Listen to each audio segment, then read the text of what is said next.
Thank you, Sam. Yes, with me, DA leader Mmusi Maimane. Mmusi, a wish list from the president, or did he speak to those plans that you wanted to hear? The president made a statement about a dream whilst many South Africans are living in a nightmare. A complete wish list of things that he said before, more rhetoric, but really no substance.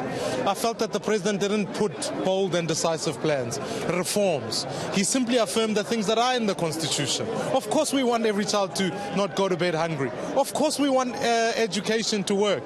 But what are the plans? Is he going to stand up to the unions like SATU? Is he actually going to stand up to his own party who want to nationalize the Reserve Bank?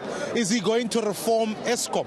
These are the questions the president has left the nation wondering. And so for many South Africans at home tonight, they would not have walked away thinking there is an immediate plan for my future coming out tomorrow from the president. Your party is going to table a jobs bill. The president saying 2 million jobs for youth. Is that enough? That means he has to deliver close to about 16,000 jobs per year. That's insufficient. This is a crisis. And I think that if he failed tonight to bring any bold, decisive steps. Our view is that in the last 10 years, when you look at DA governments and what DA governments have been doing, unemployment is lower in DA governments than anywhere else in the country, simply because we've built that capable state. We've allowed ourselves to invest with the private sector, not dependent on the state.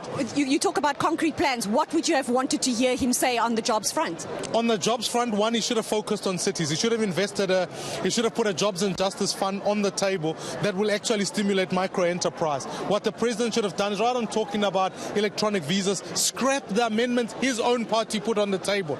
Eradicate corruption by arresting the people who were cause of the corruption. Because we can't deny that money was stolen out of South Africa. On Eskom, if we talk about a sustainable energy regime, he should have spoken about how do we introduce independent power producers so that we diversify our energy sector. That would have been bold. When we talk about teachers in the classroom, how do we break the power of SATU instead of teachers working only for unions rather than serving our learners? That would have been bold. Quickly, Mmusi, the albatross around government's neck, SOEs, a bailout bill on the way. Your thoughts on that?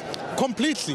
Eskom is too big to fail, but what we should have done is ultimately not only talk about a stimulus, a bailout program, but allowed independent power producers to come on board. Let the private sector partner here, pay for the infrastructure and give cheaper energy to South Africans. Instead, the president wants to spend 230 billion rands, nearly just under a fifth of our national table budget for this financial year, only to one entity. And there are others. Why are we not announcing a plan to sell SAA? Why are we not announcing plans to deal with the now? This is, again, a president who talks in high dream language and fails to understand that South Africans are living a nightmare.